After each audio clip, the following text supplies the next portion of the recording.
Hi guys, welcome to this small video.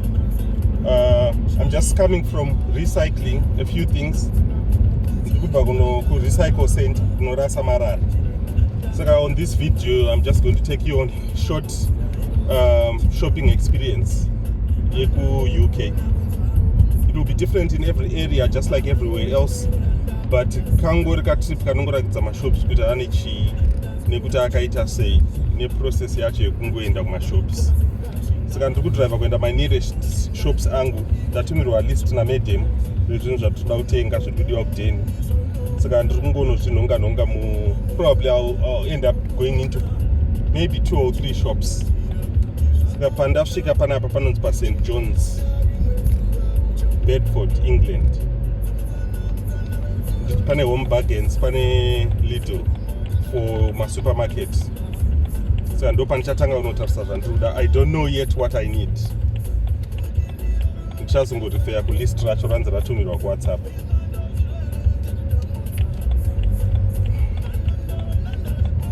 Mashops ari kuleft atasiyayo anoita furniture, ma-TV, machichi.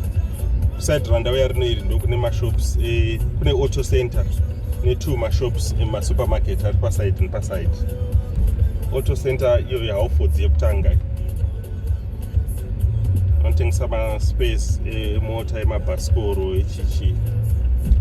Then home bargains ndo yandiri kuenda inini, kasupermarket, kabargain supermarket. Really good prices. Inini I love a bargain saka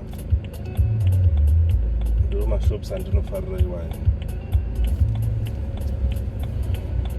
So suppose daenda ndichida trolley on this occasion, anditi ndingadaenda tora pound rangu ndaisa ndopressa ichi trolley yobva.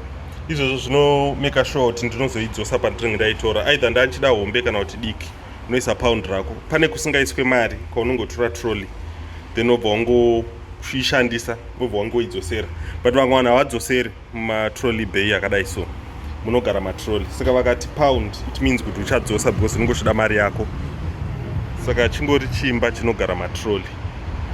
Saka dai ndichida trolley ndingadai ndatora imomo. Mabhegi anoita 10p. Saka normally tinofamba nemabhegi edu, it's cheaper. Unongochida kuti usawaste mari yako kuramba uchitenga mabhegi achingozara kumba.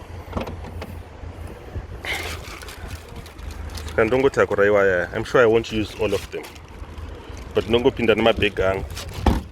And at the moment my mask hachisiri compulsory, but my shops anongo prefer, just like everywhere else, kuti if you can nopfeka mask. Saka madhoo ekuno kakawanda ma-automatic, because pakunotonhora nemuchida kukeepa as much heat inside as possible. Saka anongovhurika ega kwasara achivhara kumashure. Hakuna parcel counter, panogona kuve paine security, but hapana parcel counter. Saka generally this is the stock. As an example, price yeSchweppes 2 liters toita £1, which is very reasonable. Unogona kuwana dzimwe dzakachipa, dzimwe dziri kudhura. Buy 3 for £350. Machips are macrisps. Munenge mune 6 tumapacket tudiki tuyatu. So wakatenga 1, 2, 3 nobhadhara £3.50. But wakatenga 1 nobhadhara £1.50. Meaning kuti unenge wabenefita pound ukatenga 3.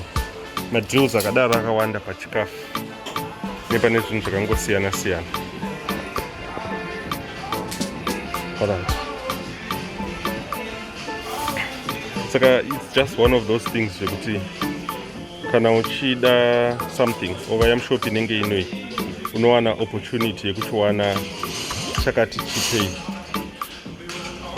whatever it is. Mashops akaita kunge inoi anopreferwa nevanhu stereki. Kuside kune malotion, mafuta,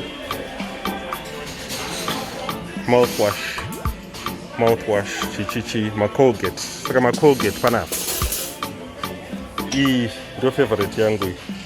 Iri kuita £2 and normally kuchipa because kune mamwe mashops inenge ichipfuura ipapa, but unogona kuwana something chiri even cheaper.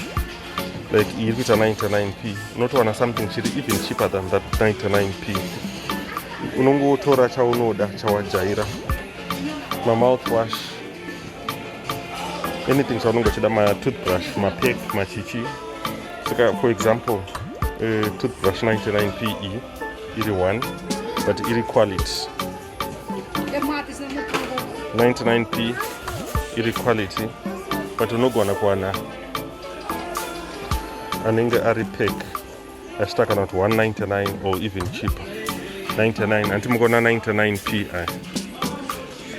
ari 499p iri 199 zvichingodaro. Saka whatever you want for price yaunenge uchida kutenga chinhu chacho, there's a chance yekuti unochiwana. Aya matoothpaste evana pound. Iyi mishonga yemusoro nechichi. So anything you want really unochiwana depending neprice yauda kubhadhara. Ma shop brands anenge ari cheaper. Saka so far, no, it's alright.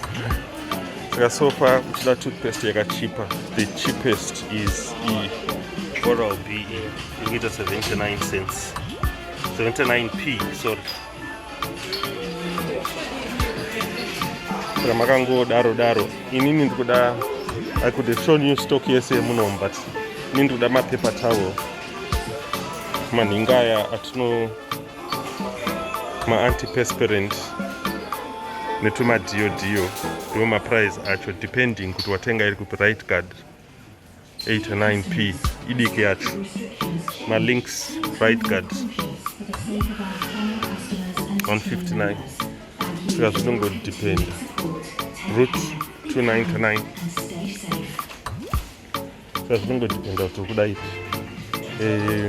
Manepis evana kutodhura ikoko. Kana ari 19 achita 369, it's a good price yemuno, but kana uchitenga akawanda ukatenga chipeki chihombe unowana better value than ukatenga kapeki kadiki.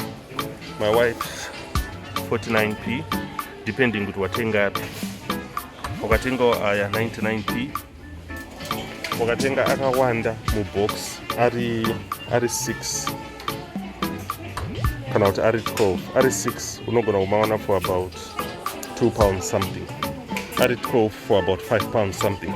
There's another shop yandichazoenda yamuchaona maprice andiri kutaura. Maninga always. Saka mukona RRPE ikuti anita 349 sometimes, but 249 mushopu muno. Aya anenge ari 12. Akangosiyana. Pane zvakachipa, pane zvinodhura, but in general zvinhu zvacho zviri reasonable. Iyi original iyi Dove 169, really good price, because normally vari kuti inoita 419, but vamwe ma recommended retail price acho haasi anenge aine chinhu. Saka you have to be wary kuti uri kuudzwa price yemashuwa kuti ndiyo yachinoita elsewhere. Vaseline, I think I'll need this. I prefer this one because it's softer. Okay, apa pane mapiritsi. Saka alright, as an example, paracetamol 59p, pane iyi 45p, then pane iyi 29p. Saka no range in value, but yaunenge uchitongodawo unotongoiwanawo. I want these mahos. I think I'll take 3 of these. 45p. I am an Ingandruda. A paper towel. I think I'll have. I prefer these ones because they are better value. So, if I'm going to 4, I should be okay. There's Coke Sombe 160 original. Then can I eat diet? No, you want a £1. And 2 liters. I see 2 liters, 1.5 liters. So Coke chacha you could do for the diet. Sometimes it's the same price. Then I am a can 10 pack,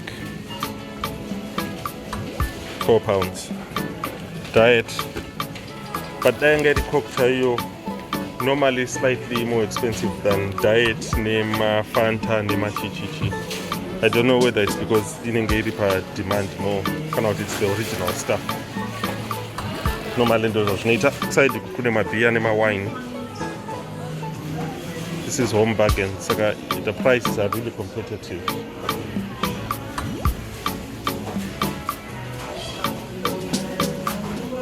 So I'm going to example yechi Heineken 10 pack $9.99. It's about right because kwakawanda my big shops wanting some 15 pack for about £14. So it's cheaper to buy the bigger one by about 1 can.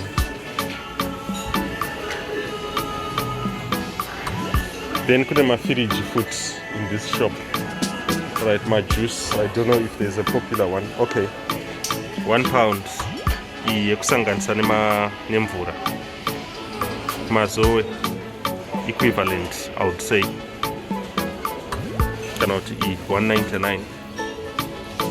This is 2 liters. You get a $1.99. Then 1.5 liters. You get a £1. So it just depends. 49p cannot eat. Then $1.99 cannot Robinson's E.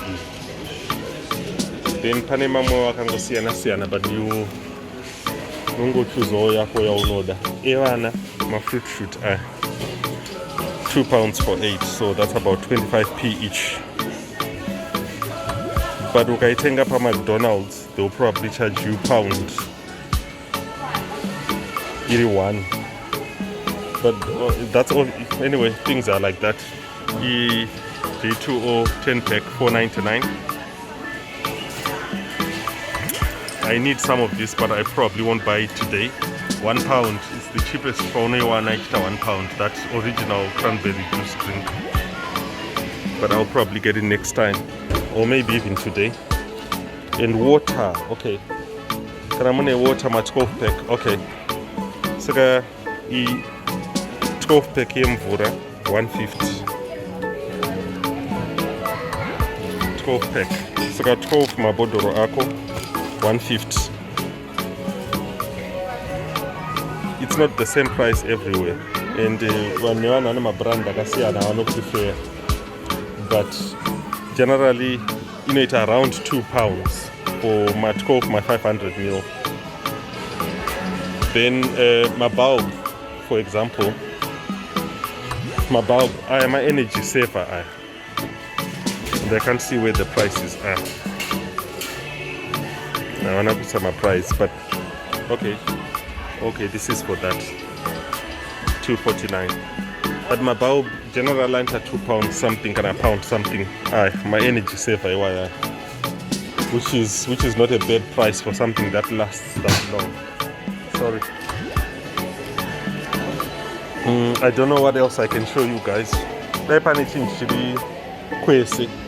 My biscuits and this is the my custard creams are 49p.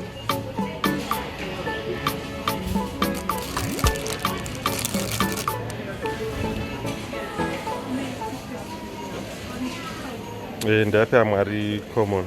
Or my chocolates, my Twix, £1.25 are 10. £1.25. $1.99 are 16. My Twix fingers. Kit Kat 99p. Mangani are 3 plus 1. So I'm gonna 4. 99p. I don't know whether cheaper kana kuti akusi in terms ma kutaneta mari ku Zimbabwe. But kunoku ndo price yatinenge tatongojaira weyoyi. Ende muno mundu mune mishonzi makachipa macho. My Oreo 149. Cadbury fingers 99. Otherwise, what else? My sweets akawanda, my chocolates, white chocolate 49p, Snickers £1.99 R9,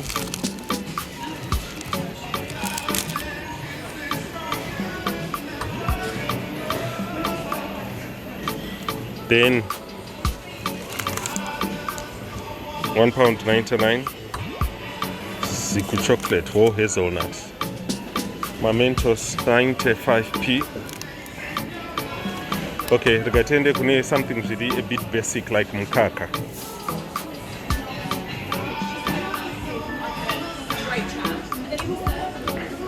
Nema chips. Okay, my chips tambo maona. It's the same price anyway. It's got 3 for 350. But kana uchida chipek chombe say each 2.99 at 24 akasangana sangana.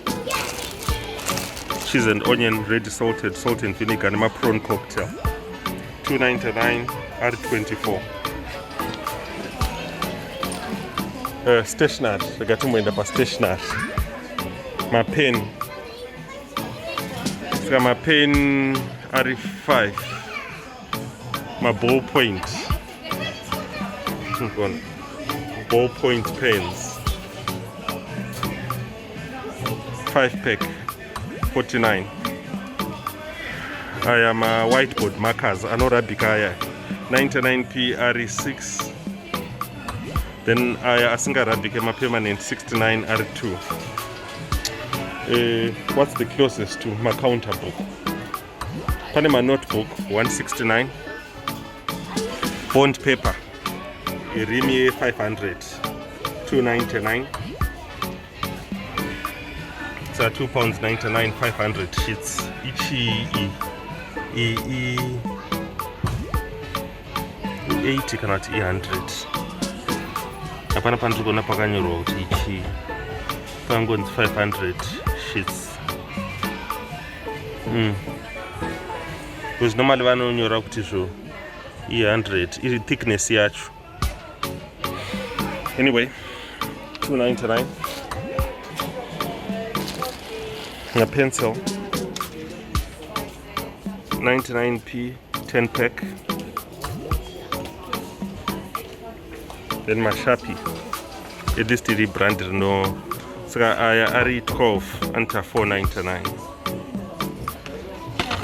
Are 12. Sorry. Then pencil case, nema penzura ayo. 8 my pencil. Adam pencil case, £1.49.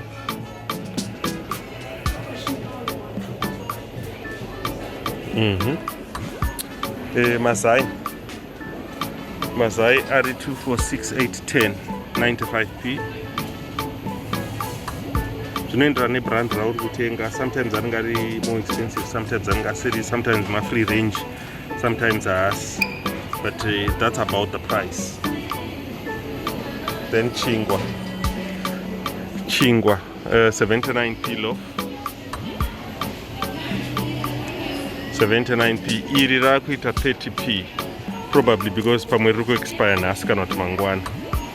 Saka you get a lot of this way zvinhu zvinochipiswa kana date racho rakusvika everywhere. I guess everywhere. Rega tinoona fresh milk kuti inoita mari. Mabanana 79p, mangani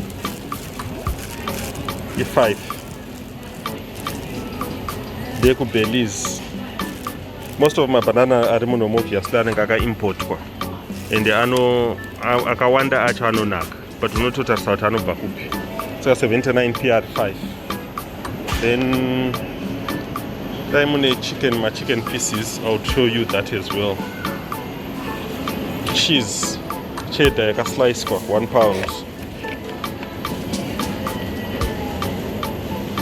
Let's go out my slices mangani. But £1 yakasliced it's not sliced 169. Then I am a pounder.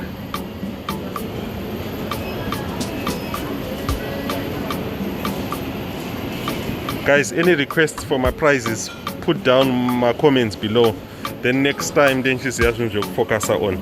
I'm margarine 225 1 kg and £1.5 for 500 grams. This is just in general. Then fresh milk 2 liters, £1.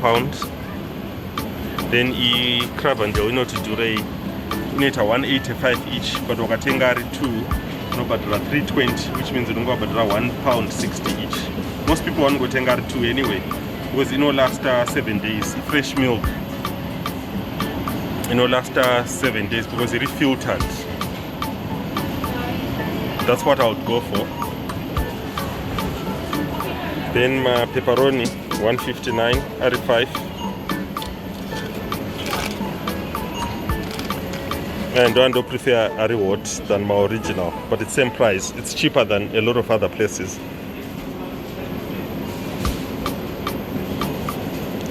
My pie 2 my Cornish pastry £1.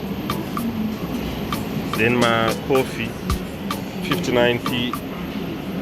Tea my sandwich 149 ne £1. Ne my burger. Cream double light 69p. Then my chocolate milk 8.79, but I eat up. Pangosara strawberry 79, ne banana 79.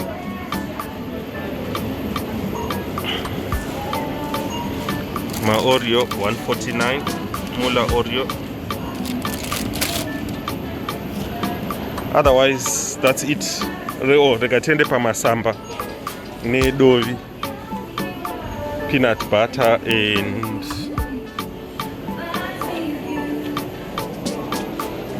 my price. Saka peanut butter. It really smooth, it really crunch.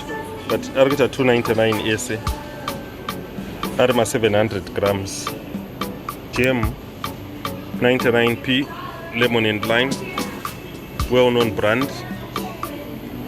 Honey. I normally buy this one. Hive $1.99 for 720 grams. Then condensed milk 129, 397 grams. Condensed milk. Then regatende pa masamba. Coffee Kenko 399 for 200 grams. Then sugar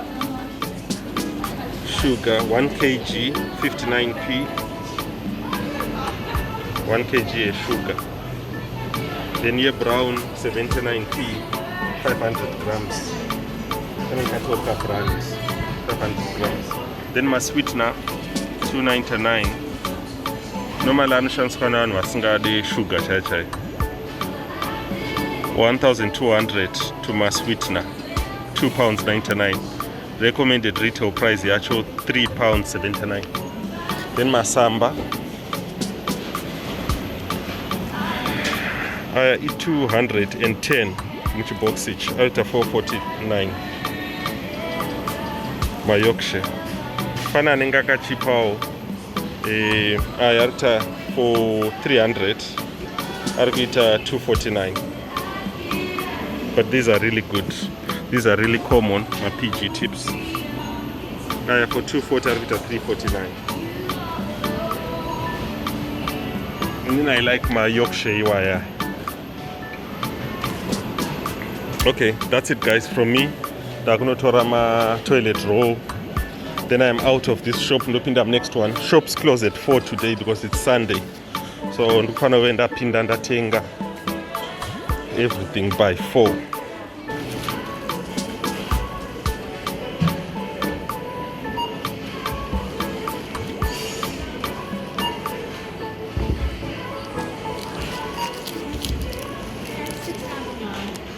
Card, please.